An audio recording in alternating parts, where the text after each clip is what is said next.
सम्राट बाळासाहेब ठाकरे समृद्धी महामार्गावर काल सायंकाळी एक भीषण अपघात घडला। कारंजा लाड परिसरातील IC 08 जवळ नागपूर कॉरिडॉरवर ही घटना घडली। अपघातग्रस्त वाहन MH40 BJ 7206 पुणे येथून उमरेड नागपूरकडे जात होते।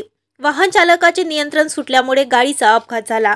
या अपघातात वैदई जयस्वाल आणि मधुरी जयस्वाल यांचा जागीच मृत्यू झाला असून चेतन जयस्वाल ड्रायव्हर, राधेश्याम जयस्वाल आणि संगीता जयस्वाल हे गंभीर जखमी झाले आहेत।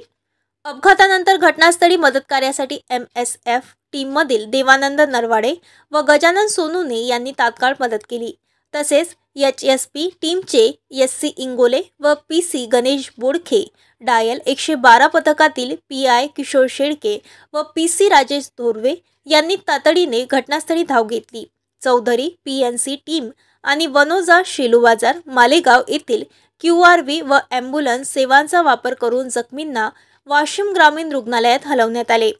अपघाताची माहिती समृद्धी कंट्रोलला सायंकाळी 7 वाजता देण्यात आली। मदत कार्याची कार्यवाही सुमारे 7:30 वाजता पूर्ण झाली।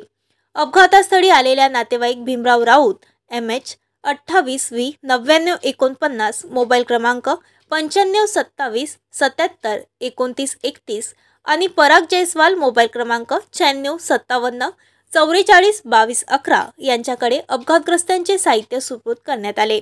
या अपघातामुळे समृद्धी महामार्गावरील वाहतूक काही काळ विस्कळीत झाली होती। अपघातग्रस्त गाडीला वनोजा टोल नाक्यावर हलवण्यात आले आहे।